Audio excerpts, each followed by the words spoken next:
In today's news, BVI citizens do not require visas to enter Guyana, a phased increase approach to the minimum wage possible, following resident complaints about poorly lit areas. Defending champion face new challenges in semifinals. BVI Cancer Society covers co-pays for cancer patients. BVI Under-17 team gears up for CONCACAF qualifiers with high expectations. The role of the PARA-MUTEUL betting in the success of VI horse racing. Mr. Alex Lake, horseman and businessman, weighs in. French teams aid recovery efforts in challenging mountain terrain. We have the details of this and much more when 284 News returns. Just give me my service.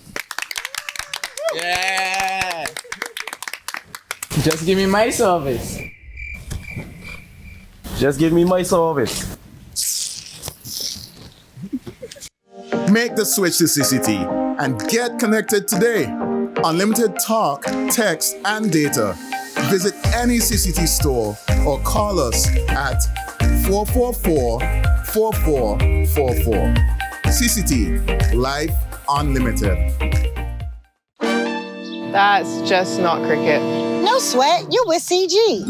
Remember my street dance battle against Seamus O'Leapsy? I went on to win the title of Miss Irish-ish, set to perform at nursing homes around the world. Then this happened.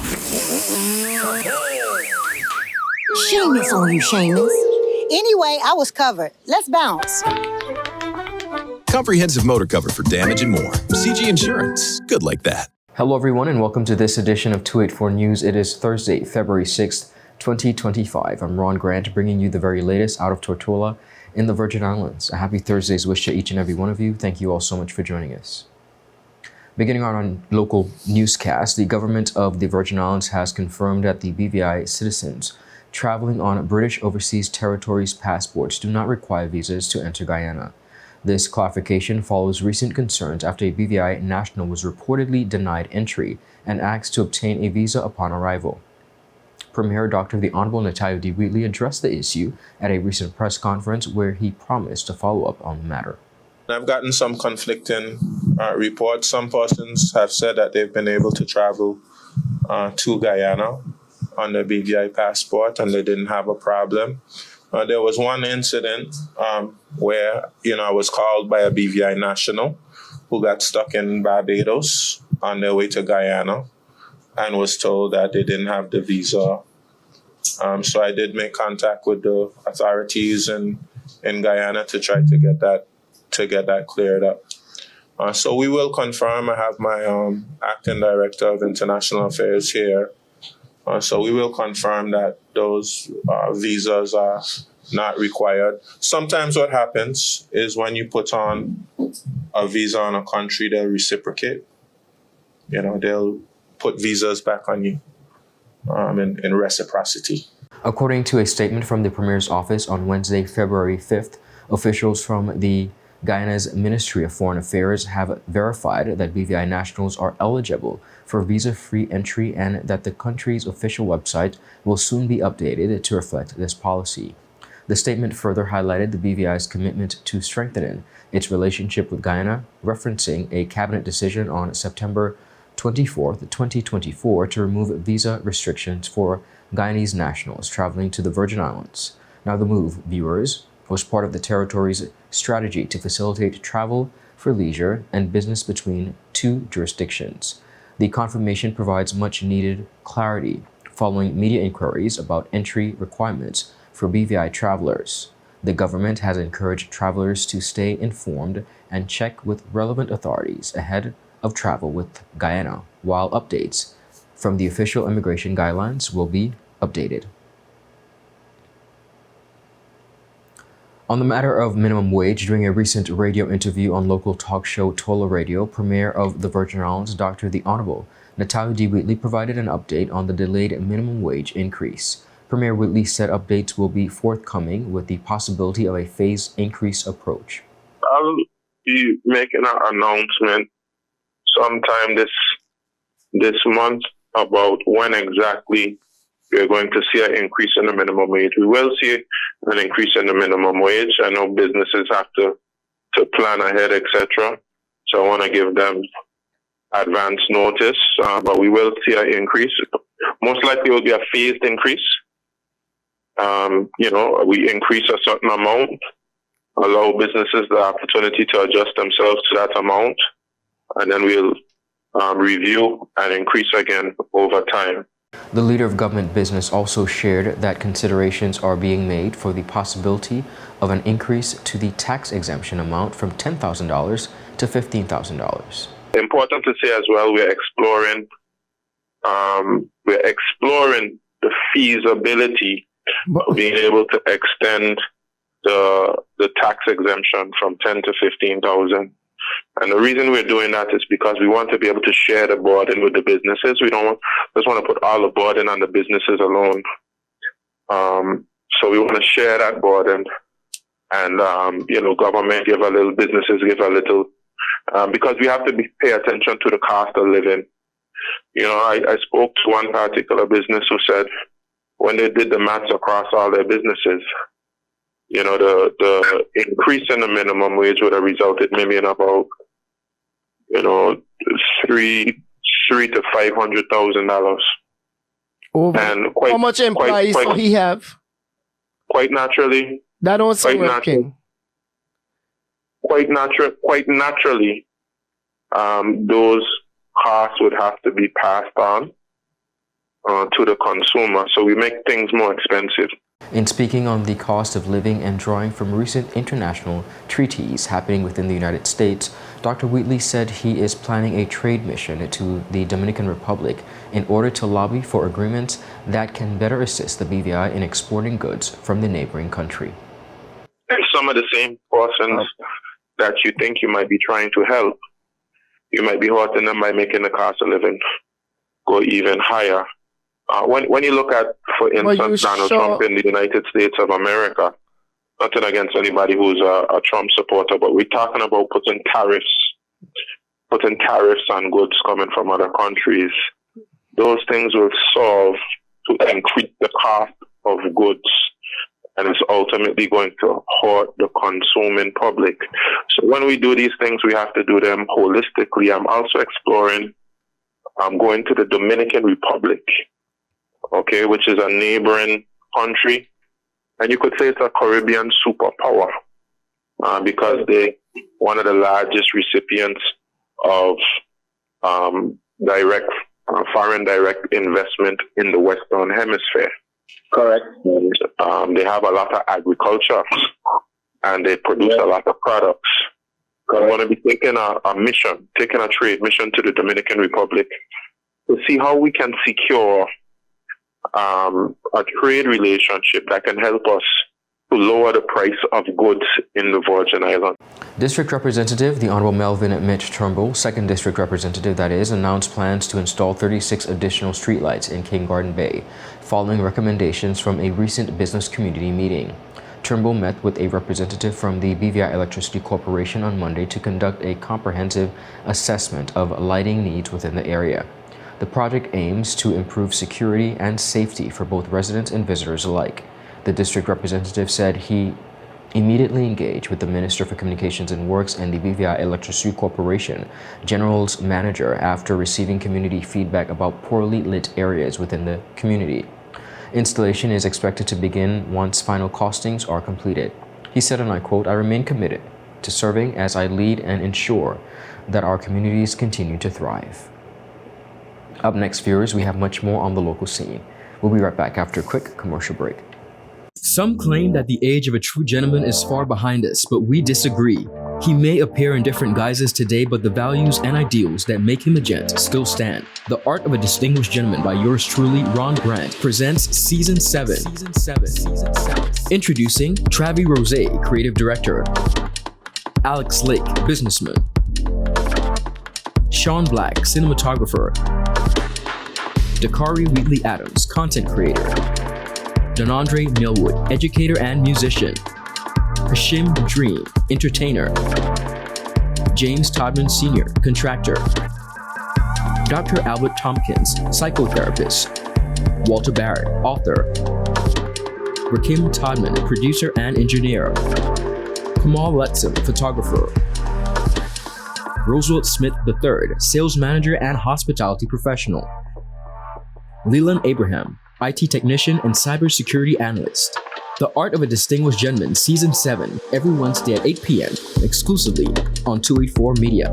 Get ready to reason, reflect, and redefine yourself through the stories of real-life heroes. The Art of a Distinguished Gentleman Season 7, Raising a Generation of Greatness. Voted Top 35 Gentleman Podcast Worldwide by FeedSpot and BI Icon Award winner.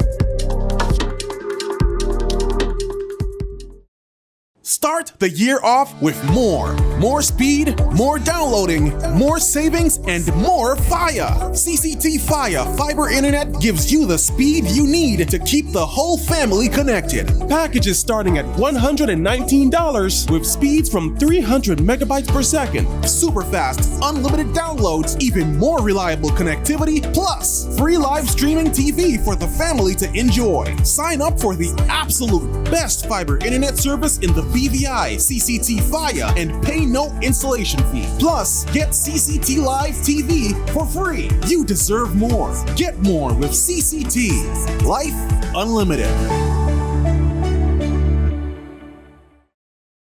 Welcome back, everyone, and thank you all so much for sticking with us. The St. George's Secondary School and Virgin Islands School of Technical Studies secured spots in the semifinals of the 2025 Intersecondary School Debate Competition, joining defending champions, the Elmore Stout High School and Brigado Flax Educational Center Secondary. The schools advanced following Wednesday's debates at the New Testament Church of God International Worship Center in Boggess Bay, where competitors tackled topics ranging from agricultural self-sufficiency to special education testing. Yasmin Saeed of St. George's Secondary School earned Best Speaker honors within the opening debate, where her school successfully argued against Cedar International School's position that agricultural self-sufficiency is unrealistic for the Virgin Islands. We, the opposition, firmly believe that agricultural self-sufficiency is a realistic expectation for the Virgin Islands. The proposition, through their speeches, highlighted some of the flaws in our quest for self-sufficiency. Though they are legitimate concerns, we as a nation have to consider that all of these problems are solvable. Consider this scenario.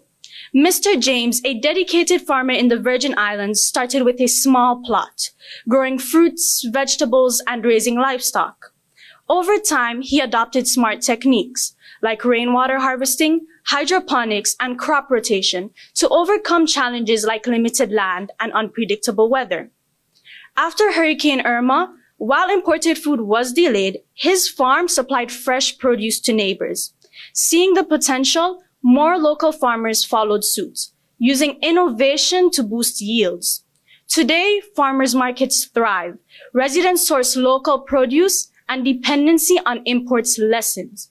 Mr. James' success proves that with commitment and innovation, agricultural self-sufficiency is not just a dream, it is a realistic expectation for the Virgin Islands. In the day's second match, Anya Thomas of Virgin Islands School of Technical Studies claimed Best Speaker as her school prevailed over Claudia Creaky Educational Center in a debate about standardized testing for students with special educational needs. My teammate has already established that standardized testing falls short of supporting students with special needs. It overlooks their unique strengths and challenges and goes against the premise of an education system that values and includes everyone. I will now address the following points. 1. Standardized tests create unnecessary stress and anxiety for students, and more so students with special educational needs. 2. Failing these tests leads to harmful labeling and stigma, which can discourage and demotivate these students. Mr. Moderator, my opponents may argue that standardized tests are a fair way to measure all students' academic abilities, and that accommodation like extra time help leveling the playing field for students with special needs. However, these arguments ignore the lived experiences of these students. They fail to account for how harmful and discouraging standardized testing is for those who learn differently. Firstly, standardized testing can cause immense stress and anxiety for students with special educational needs. These students often face processing delays, difficulty focusing, or sensory issues. Being placed in a high-pressure testing environment with strict time limits intensifies their struggles. Imagine Mary, who works twice as hard to process information or stay focused, trying to keep up with a ticking clock, trying to keep up with the exact expectations as everyone else. The pressure can be overwhelming, leaving them anxious and frustrated. We at the Virgin Islands School of Technical Studies conducted a survey to investigate if students are stressed before and during a test.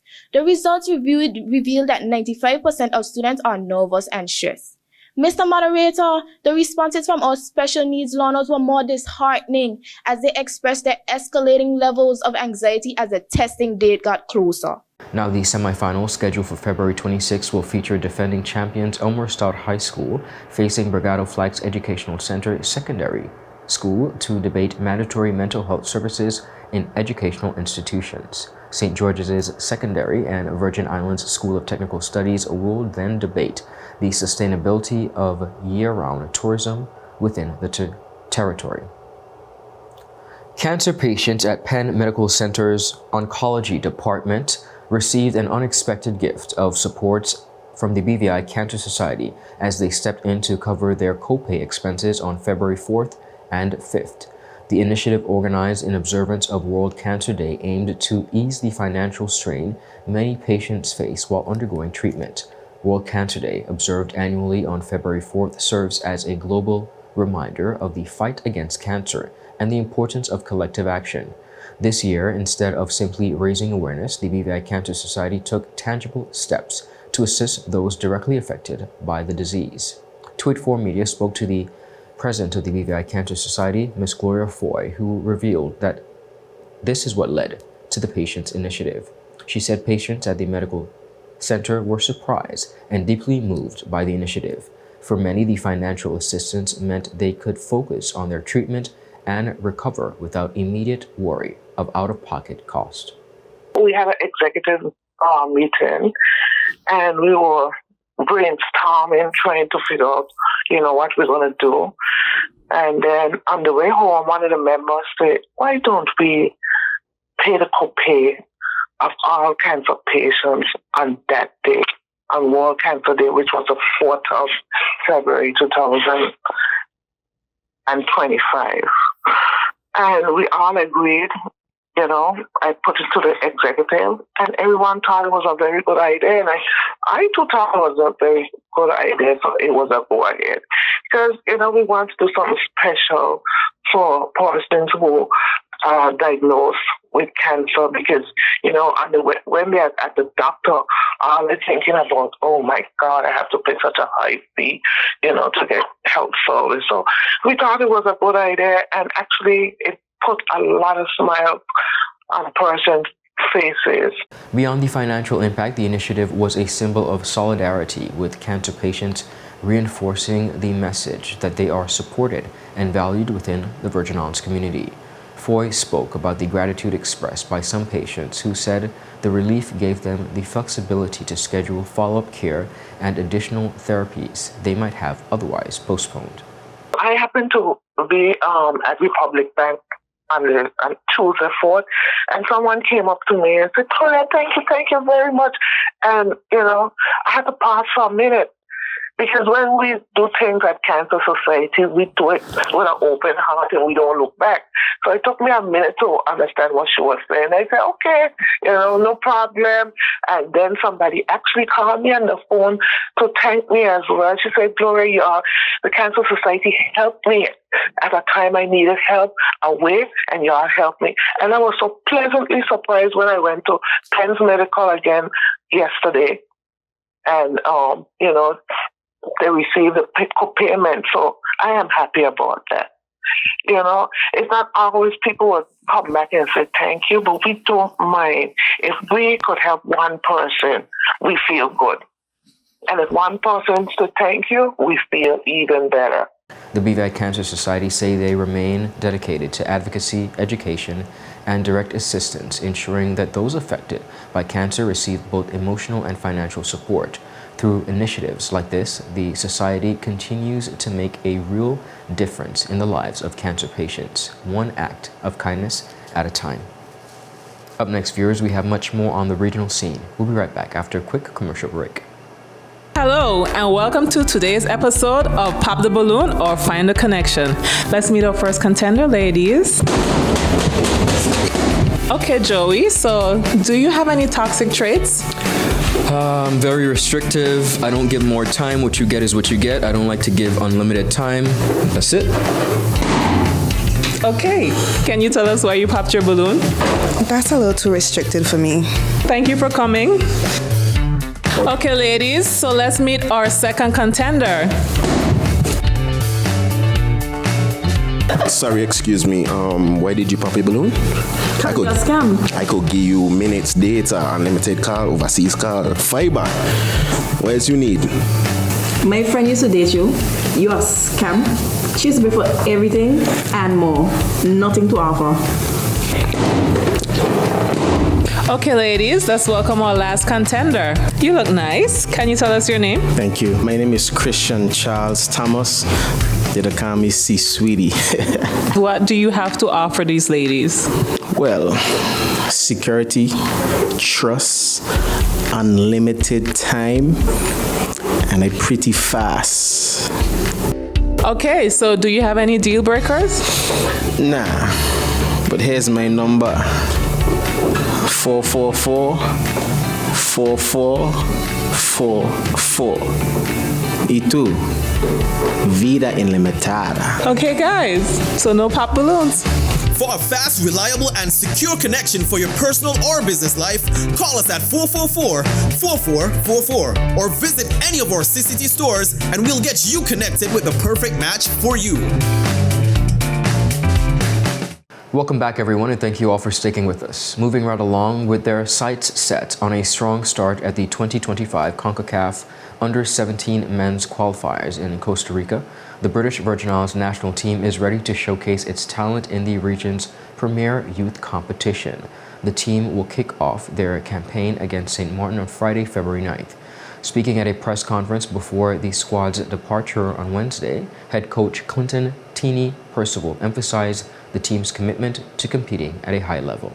First, you gotta recognize, for me, it's like when you walk out on the field of play, there's a square field out there or a rectangular field, it's the same size, same ball, 11 players on each side. So for me, going out against any team, based on FIFA ranking, people tend to rate teams because of you're high and you're low, but on the day, the team that wants it the most, the team that has been preparing enough, and you compete, anything can happen on that day. And we have proven it already that, yeah, we can go up against the so-called bigger teams, but at the end of the day, what you give out on the day make the difference. So for me, our expectations are high to compete, and whoever we come up against, to make sure that they have to play to beat us. And that is what we were looking for, because at the end of the day, saying we're going to win 2 or we're going to win 3 is not being realistic for me. It's about just going out there and competing, and as long as we compete, that's the most important thing for us. We can measure ourselves going forward as long as we compete and we can see where we are.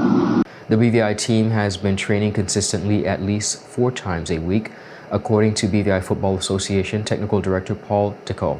He noted that the tournament will provide an important benchmark to assess the progress of youth football in the BVI.